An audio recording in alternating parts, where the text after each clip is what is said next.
Nah, ini juga sebelum kita masuk ke bab pertama, ini ada daftar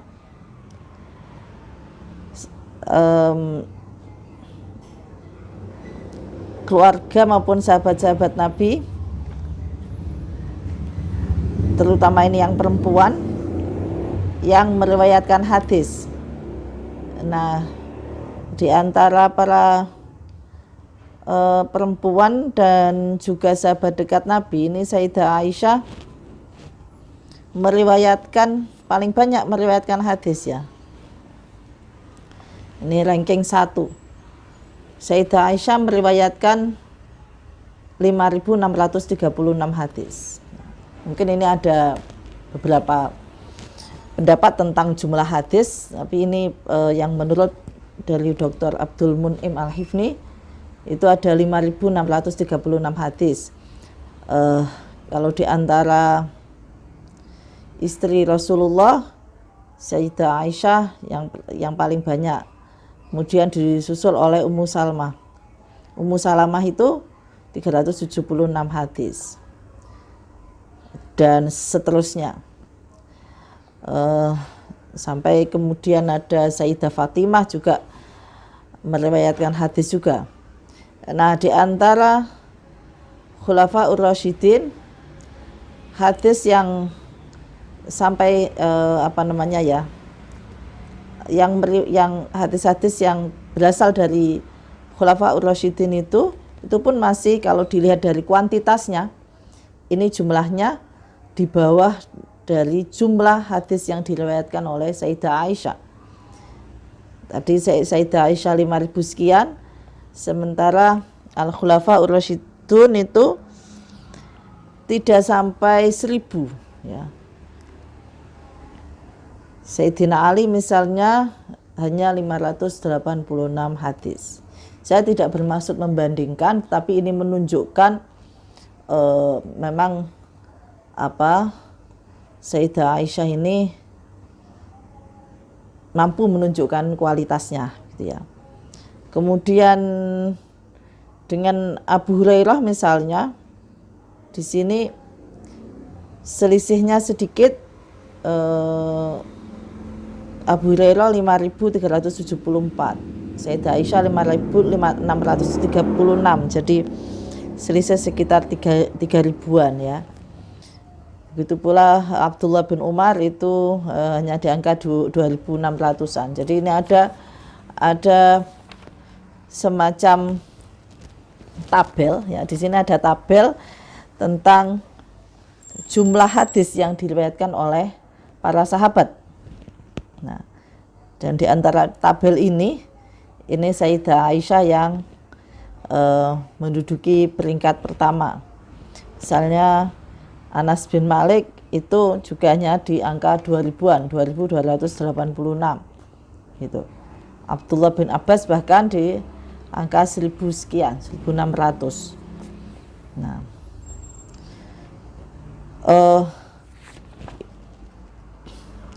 maka ini bisa dikatakan luar biasanya Sayyidah Aisyah. Bahkan di jajaran fuqaha us-sahabah ya, di jajaran ahli fikih pada masa sahabat, ini ada nama Sayyidah Aisyah di situ. Jadi beliau itu tidak hanya seorang muhadditsah, ahli hadis, tapi juga beliau adalah seorang faqihah gitu ya, ahli fikih. Artinya beliau itu muta'ammiqah fiddin gitu ya. Jadi dia sangat mendalam beliau itu agamanya, dan juga pengetahuan-pengetahuan lainnya. Nah, ini yang menarik dari Sayyidah Aisyah. Jadi kalau kita melihat bagaimana mulai Sayyidah Khadijah yang menemani Rasulullah sebelum hijrah, dan kemudian ada Sayyidah Aisyah juga istri-istri yang lain yang menemani beliau setelah hijrah, ini bagaimana perempuan seperti Sayyidah Khadijah, Sayyidah Aisyah, ya, itu di zaman yang sangat patriarkis pada masa itu, ya. Bagaimana masa sebelum Rasulullah diutus itu kan sangat-sangat patriarkis. Bagaimana nggak patriarkis dong? Yang mempunyai anak perempuan itu dianggap memalukan sehingga harus dibunuh, bahkan ada yang dikubur hidup-hidup misalnya. Ya. Jangankan mendapat hak untuk belajar, ya, hak untuk hidup saja itu tidak ada gitu ya pada masa itu, ya. Apalagi hak untuk mendapatkan ilmu, apalagi hak untuk mengajarkan ilmu, menyebarkan ilmu yang sudah didapat. Ini sangat jauh dari jangkauan itu. Nah, di masa yang sangat patriarkis itu Nabi diutus dan Nabi melakukan saat itu bisa dikatakan langkah yang sangat revolusioner, terutama dalam hal mengangkat derajat perempuan. Nah, jadi tidak hanya hak hidup, tapi juga bagaimana hak untuk mendapatkan pengetahuan, gitu ya. Bahkan hak untuk mengajarkan pengetahuan tersebut. Nah, ini semua akses, kesempatan, ya, pada masa itu dibuka seluas-luasnya. Kalau kita lihat, kalau kita baca bagaimana sejarah pada masa Rasulullah, ini perempuan mendapatkan akses, ya. Bagaimana perempuan saat itu bisa bertanya mulai hal yang paling mungkin dianggap sensitif, dianggap tabu. Ini Nabi membuka ruang yang lebar, ya, untuk mereka mendiskusikan, untuk mereka mendialogkannya dengan Nabi. Nah, ini luar biasa, ya, pada masa itu. Nah, sehingga kita bisa melihat bagaimana kemudian Nabi memberikan akses dan kesempatan itu yang pertama untuk keluarga terdekatnya, yaitu kepada istri-istri beliau, kepada putri beliau. Nah, sehingga kemudian bisa kita lihat di dalam list ini, ya, bagaimana para perempuan pada masa itu ikut aktif meriwayatkan hadis. Sehingga ini kalau kemudian, ya, ini dengan ini kita berharap agar ini menjadi semangat bagi para perempuan untuk aktif berperan, gitu ya, sesuai dengan bidangnya masing-masing, aktif untuk bagaimana bisa bermanfaat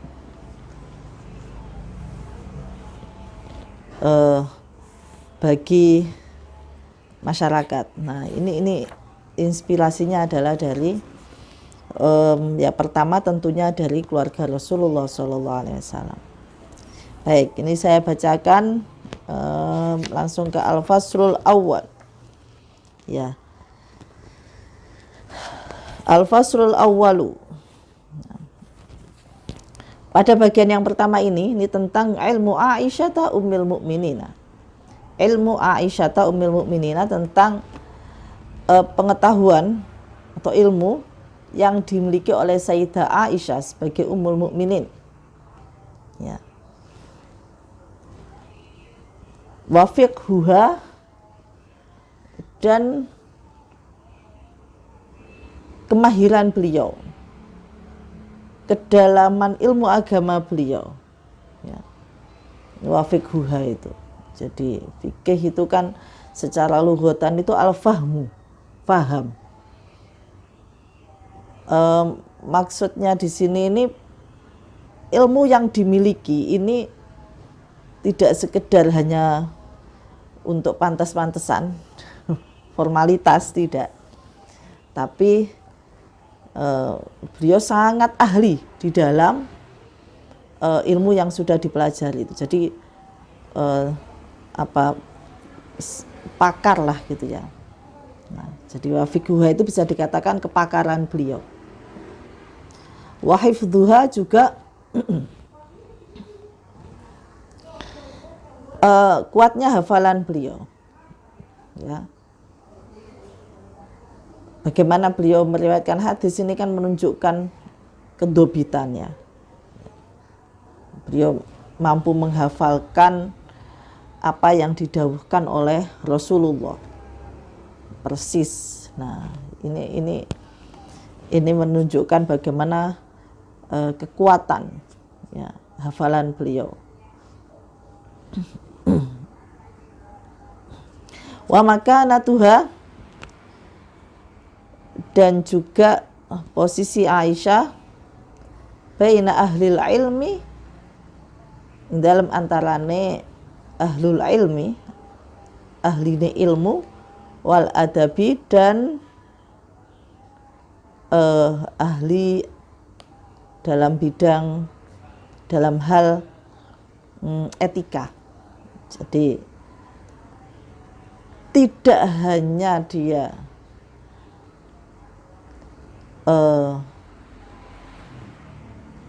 cerdas gitu ya. Nah, yang paling penting ini beliau itu bukan dia. Beliau itu adalah juga seorang yang sangat paham tentang etika, dan tidak hanya paham tetapi juga mempraktekkan. Nah, jadi ini kombinasi. Kalau misalnya sekarang ada kalau kita mengacu pada multiple intelligences, itu mungkin ini Sayyidah Aisyah ini cerdas, apa ya, ada cerdas spiritual ya, dan cerdas bahasa iya gitu ya. Kalau kemudian dalam teori IQ ada, beliau itu IQ dan EQ-nya itu seimbang gitu ya. IQ dan EQ, emotional quotient-nya itu seimbang gitu. Ini luar biasa. Karena kalau ada kiai yang mengatakan yang penting itu bagaimana soleh, tidak hanya alim. Nah, ini beliau itu ya alimah juga solihah. Ini Sayyidah Aisyah. Nah, ini merupakan ar-raddu,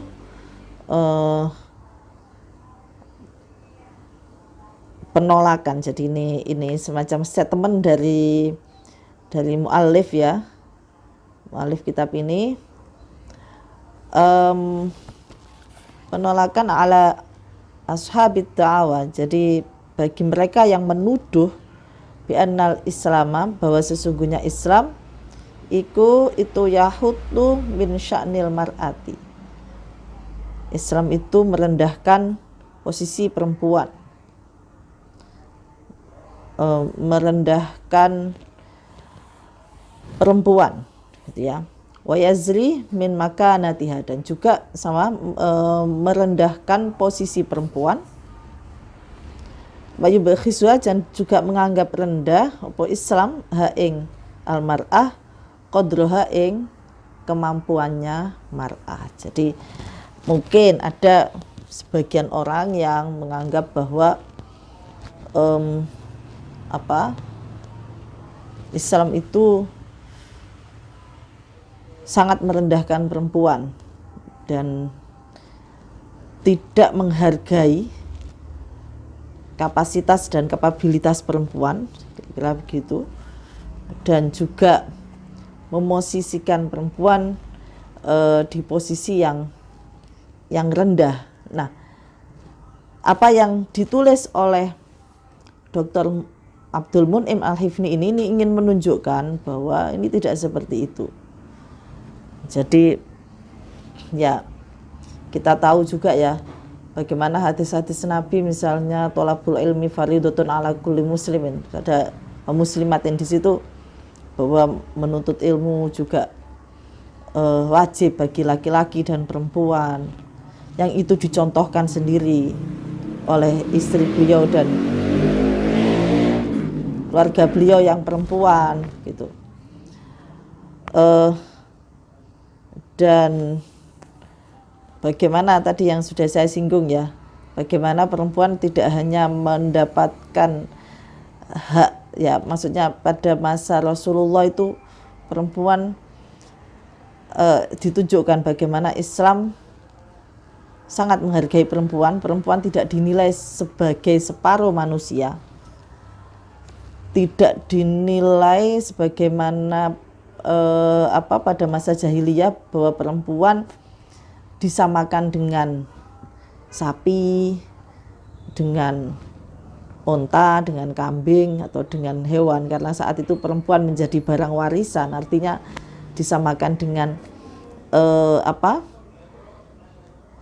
ya harta yang dimiliki oleh masyarakat pada saat itu ya.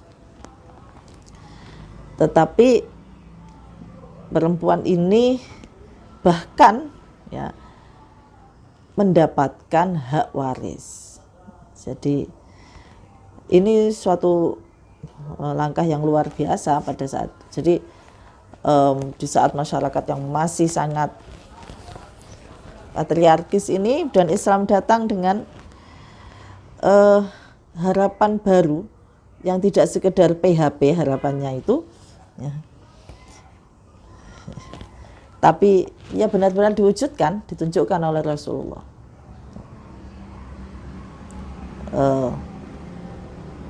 Kalau kita lihat pada saat ini ya, ada banyak peran yang dilakukan oleh perempuan itu sebenarnya juga pada masa Rasulullah itu juga ya perempuan sudah berperan di berbagai bidang, di bidang yang bermacam-macam gitu ya. Jadi bukan hal yang baru, sebenarnya bukan hal yang baru begitu ya. Ini sudah lama, sudah sejak masa Rasulullah. Misalnya dan saat itu ada perawat pertama yang kita kenal, ada Rufaidah gitu ya. Nah ini bagaimana Nabi mendorong para perempuan untuk belajar tentang keperawatan gitu pada Rufaidah. Nah ini menunjukkan bagaimana Nabi membuka akses gitu ya bagi perempuan untuk menuntut ilmu gitu, untuk berprofesi, tidak hanya menuntut ilmu, karena perawat itu juga sebagai profesi, untuk berprofesi sebagai perawat, belum yang lain-lain. Jadi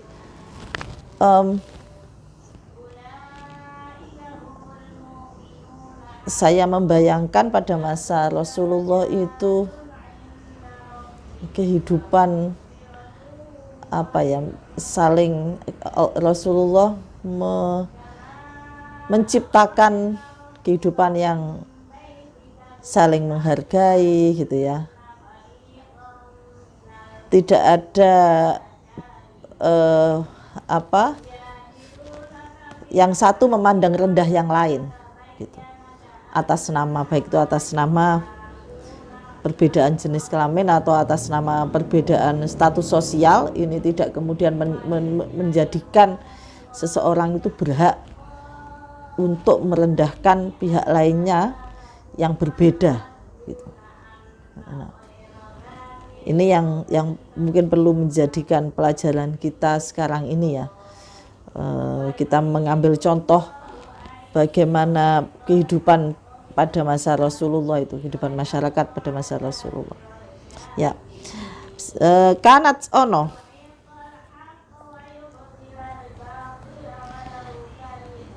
Aisyatu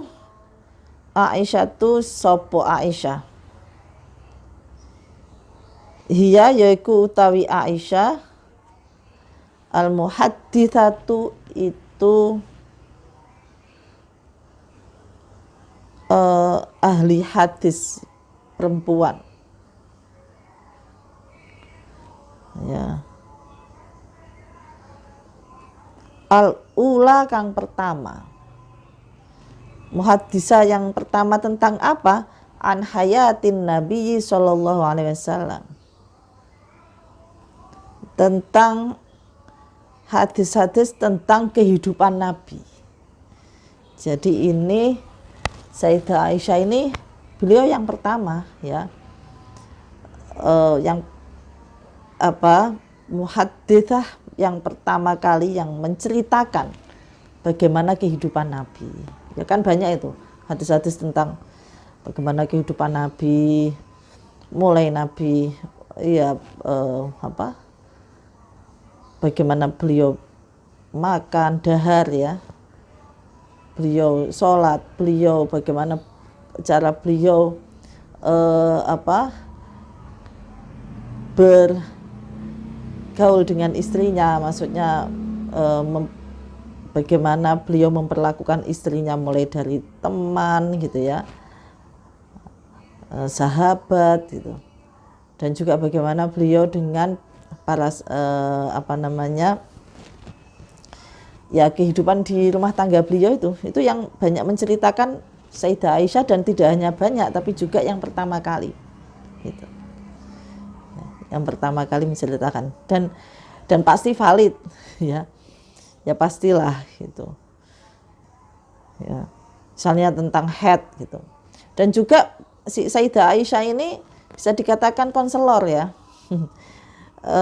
konselor bagi sahabat-sahabat perempuan pada saat itu. Jadi kalau sekarang tuh banyak konselor, ini Sayyidah Aisyah, kalau kita, kenapa saya berani mengatakan bahwa Sayyidah Aisyah itu konselor, kita banyak membaca gitu ya, membaca hadis yang bagaimana ada seorang sahabat perempuan datang pada Sayyidah Aisyah mengadukan ini itu, kemudian Sayyidah Aisyah menasihati, tapi juga ketika beliau merasa kurang puas, Sayyidah Aisyah sendiri merasa kurang puas, kok kayaknya yang aku sampaikan tadi belum pas gitu ya, itu menyampaikan pada Nabi. Nah, dan Nabi bisa saja mengonfirmasi apa yang sudah dikatakan oleh Aisyah, atau juga Nabi kemudian memberikan nasihat tambahan misalnya. Nah, jadi oleh karena itulah sangat tepat memang beliau itu adalah yang pertama kali meriwayatkan tentang kehidupan Nabi, kehidupan private ya dalam keluarga Nabi gitu. Dan saat itu Sayyidah Aisyah juga menampung cerita-cerita tentang KDRT ya. Kalau sekarang jadi KDRT itu juga bukan sesuatu yang wah itu apa ya, ada yang bilang itu ini hal yang baru, masa aib keluarga diceritakan keluar gitu, ada yang seperti itu gitu ya. Wah itu perlu banyak membaca hadis itu, hadis yang diriwayatkan Sayyidah Aisyah. Kalau masih ada yang berpandangan bahwa ketika orang melaporkan misalnya KDRT yang dialaminya gitu, atau dia mencari konseling gitu, dan itu dianggap bahwa itu membuka aib.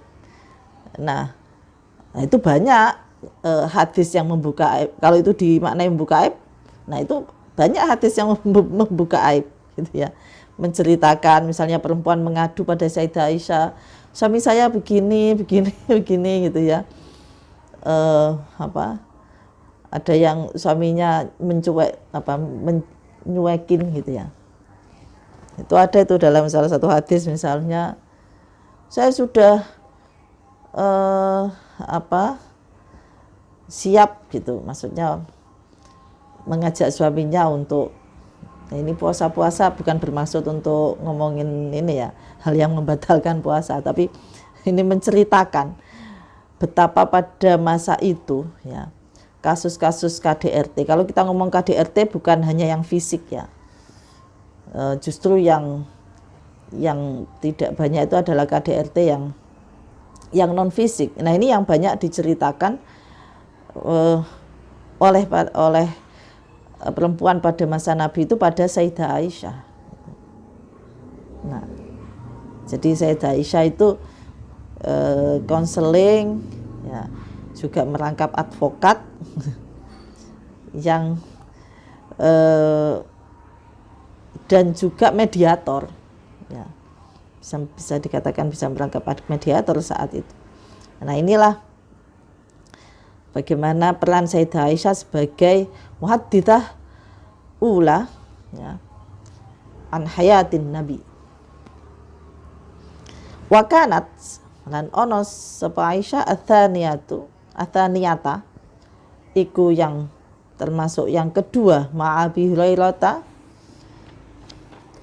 bersama-sama dengan Abu Hurairah aktar sahabati ing dalem sebagai paling banyak-banyaknya sahabat riwayatan apane riwayate li ahadithihi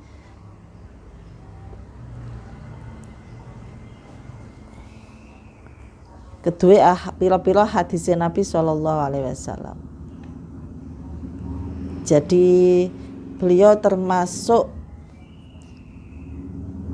bersama dengan Abu Hurairah ini termasuk juara pertama dan kedua, kira-kira begitu ya, the first and runner up gitu ya, di dalam meriwayatkan hadis Nabi yang secara umum. Jadi kalau tadi kan beliau yang pertama dalam hal hadis yang tentang kehidupan Nabi, tentang kehidupan private Nabi. Nah, yang ini bersama dengan Abu Hurairah, beliau itu termasuk duo yang paling banyak meriwayatkan hadis-hadis yang ya hadis-hadis secara umum, tidak hanya hadis tentang kehidupan Nabi gitu.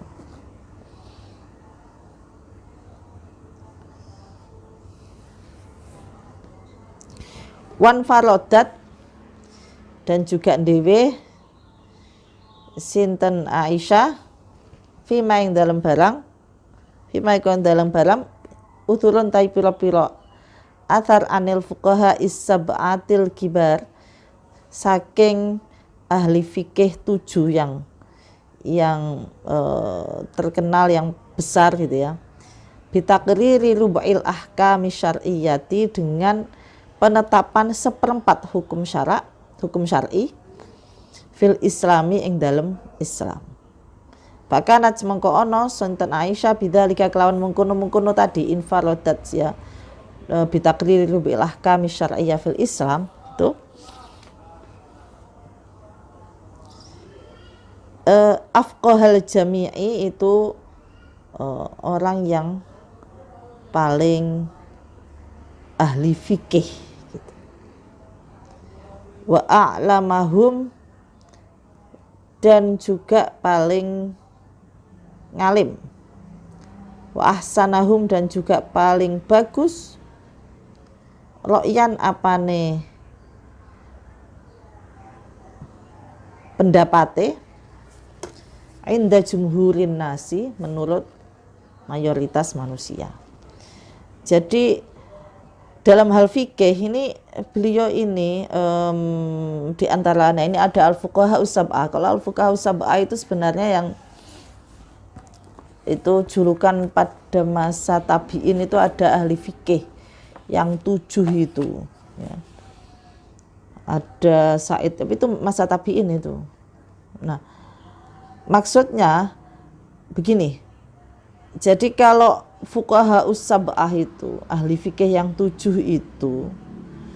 itu kan mereka bertujuh itu melakukan penetapan hukum. Ini ibaratnya ya mungkin yang satu seperempat dari hukum yang satu yang satu mungkin berapa persennya, 10%, yang satu mungkin 30% dan sebagainya dari keseluruhan hukum-hukum syara yang ditetapkan itu, ya. Baratnya ditetapkan oleh bertujuh. Tujuh itu, kalau tujuh itu adalah Sa'id bin Musayyab,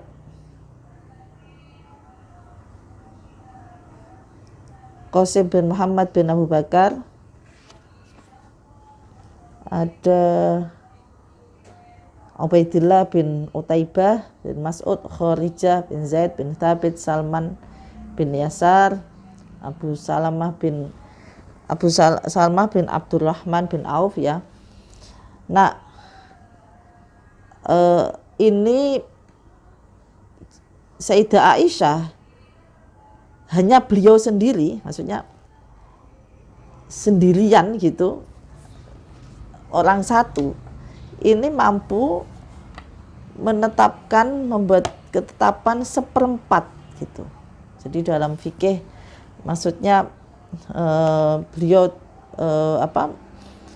menetapkan hukum fikih itu sampai seperempat hukum, seperempat. Jadi dari seluruhnya seperempat hukum fikih itu, nah ini beliau sendirian gitu, ya, dalam menetapkan. Makanya ini di antara 7 ahli fikih yang sangat terkenal itu, ya, ini beliau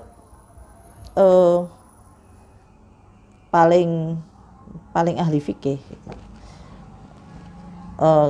Kalau pada masa sahabat pun beliau juga disejajarkan dengan para ahli fikih pada masa sahabat itu. Ada Khulafaur Rasyidin, Ibnu Mas'ud, Zaid bin Thabit, Mu'ad bin Jabal, Abu Darda, Abdullah bin Abbas, Abdullah bin Umar, Abdullah bin Zaid, Abdullah bin Amr, Abu Musa al-Asy'ari misalnya. Ini beliau juga masuk pada jajaran itu. Dan di antara kemudian ahli fikih 7 yang pada masa sahabat, pada masa tabi'in, ini bisa dikatakan semua masih di bawah beliau, Sayyidah Aisyah, ya, di dalam kemampuannya, ya.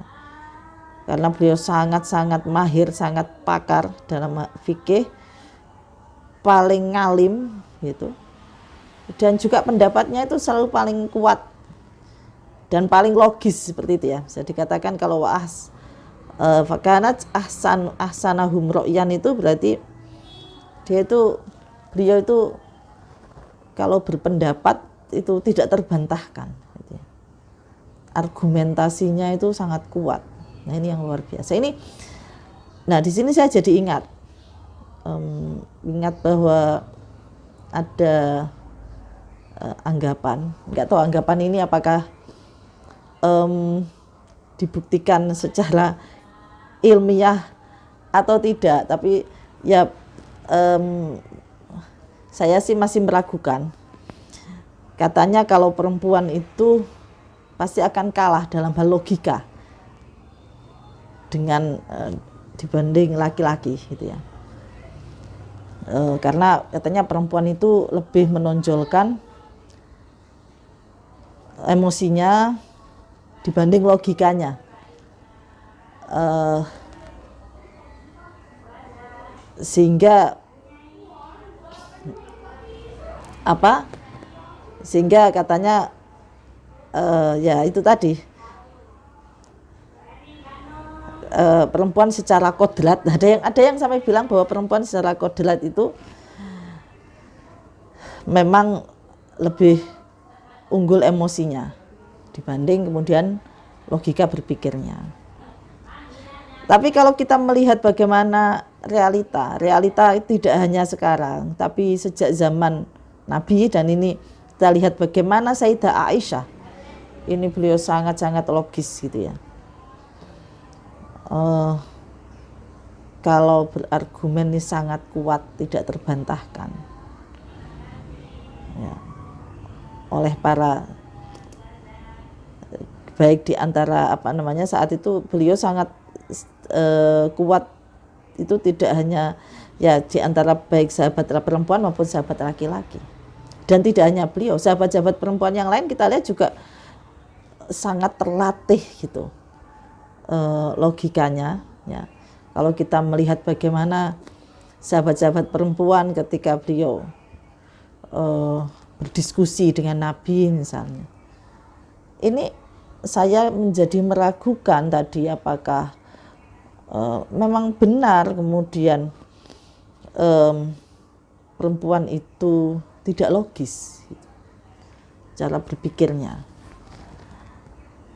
Lebih ketika diajak berpikir lebih menonjolkan emosinya. Nah ini saya yang ragu karena kita melihat realita tidak seperti itu. Ya. Dan bagaimana di Al-Quran juga ditunjukkan tidak seperti itu. Banyak cerita perempuan yang mereka sangat logis gitu ya. Sehingga saya menduga ini berkaitan dengan pola pengasuhan ya. Di keluarga itu seperti apa? Mungkin membedakan, ini mungkin saya tidak mungkin membedakan ketika dengan anak laki-laki maka diajak untuk berpikir logis, sementara ketika mengasuh anak perempuan tidak terlalu mengasah logikanya misalnya. Salah satunya misalnya tidak ngajak rembukan anak perempuan, tidak ngajak rembukan itu adalah berdiskusi atau berembuk tentang ya mulai dari masalah-masalah yang ada di keluarganya misalnya, karena dianggap yang bisa diajak ini memang tugasnya laki-laki untuk berembuk misalnya. Nah ini jadi saya kira kok karena itu bukan kodrat ya. Nah sayangnya anggapan seperti itu ini yang meluas di masyarakat yang dan itu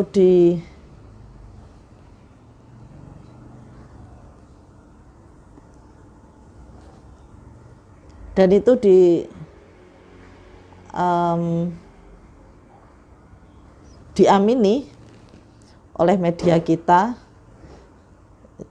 dan media kita malah juga banyak yang ya misalnya dengan sinetron atau apa gitu ya. Nah ini saya kira maksudnya yang menunjukkan bahwa memang kemudian laki-laki yang lebih logis misalnya. Nah ini perlu ya ini saya bukan memprovokasi, bukan. Saya hanya mengajak bagaimana kita melihat realita. Ya. Nah, dan ini realitanya. Jadi bagi yang perempuan jangan kecil hati. Ya. Kita ini diciptakan oleh Allah, struktur otaknya sama, struktur otak kita sama, sehingga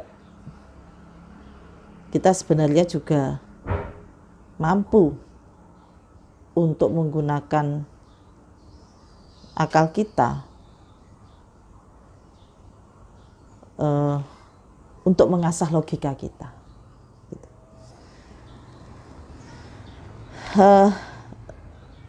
Ya, nah ini salah satu contohnya tadi ya. Wa minal jadawalis sabiqati na'lamu annaha aktsara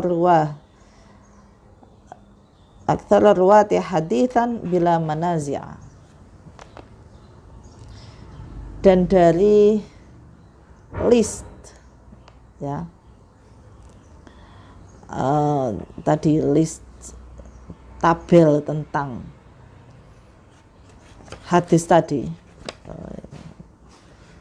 jumlah perawi hadis itu ya, bukan hadisnya, jumlah perawi hadis atau jumlah perawi yang banyak meriwayatkan hadis. As-sabiqati kang wis dhisik na'lamu ngerti sapa kita annaha sak temene Sayyidah Aisyah aktsara ruwati itu perawi yang paling banyak hadis tanapane hadise bila manazia, tanpa perlu dipertentangkan lagi gitu. Wa kanat lan ono sinten Aisyah aktsara iku luwih akeh min abiha saking abai Sayyidah Aisyah yaitu Abu Bakar riwayatan apane riwayate. Jadi kita lihat juga tadi Sayyidina Abu Bakar meriwayatkan 142 hadis, sementara Sayyidah Aisyah itu 5.636 hadis. Nah, jadi bahkan beliau meriwayatkan hadis lebih banyak dari ayahnya. Wa min Umar bin Khattab juga saking lebih banyak meriwayatkan saking dibanding daripada Umar bin Khattab. Wa Ali bin Abi Thalib dan juga Ali Sayyidina Ali bin Abi Thalib. Wa Utsman dan Utsman. Wa kulli zaujatir rasuli dan juga saking pira-pira istri Nabi sallallahu alaihi wasallam mujtami'atin hale sekabehane. Jadi ini kita lihat ternyata tetap Sayyidah Aisyah yang paling unggul. Wa aktsara min Abi Hurairah dan juga lebih banyak daripada Abu Hurairah wa ghairihi, dan selain Abu Hurairah min kibaril muhadditsina, saking penggede-penggede ahli hadis. Ya. Jadi tetap lebih banyak dari seluruh ahli hadis itu juga. Walam yakunan ora ono dzalika opo realita tadi, fakta tersebut ajiban itu hal yang mengherankan. Tolama annaha sepanjang sesungguhnya Sayyidah Aisyah a'laman nasi itu orang yang paling ngalim bisunnati wa kitabillah, dengan hadis dan juga dengan Al-Qur'an. Nah, ini bukan hal yang mengherankan kalau Sayyidah Aisyah itu memang bisa dibuktikan gitu ya. Ini seorang alimah betul gitu. Orang yang paling pintar, paling ngalim gitu ya. Paling paham dengan hadis dan juga Al-Qur'an. Ya. Dengan kitabullah. Karena bagaimanapun seorang itu pada masa Nabi itu ya itu yang meriwayatkan hadis itu setelah selesai dengan Al-Qur'an. Artinya karena Al-Qur'an turun lebih dahulu. Dan kemudian fungsi hadis ini kan memang menjelaskan Al-Qur'an. Jadi mereka yang meriwayatkan hadis ini pasti paham gitu, dengan Al-Qur'an. Maka pada masa itu para sahabat itu ya yang mufassir itu juga muhaddits gitu. Yang mereka ahli tafsir juga ahli hadis, artinya banyak gitu ya. Banyak yang mufassir juga muhaddits, yang muhaddits juga mufassir gitu. Karena itu tadi. Dan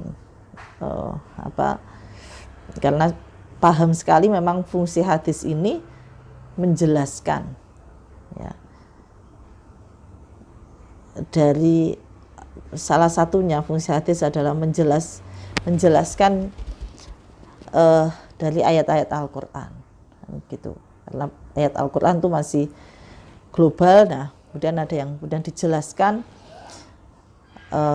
dengan hadis. Nah, makanya ini kemudian Sayyidah Aisyah ini kemudian juga terkenal ini ya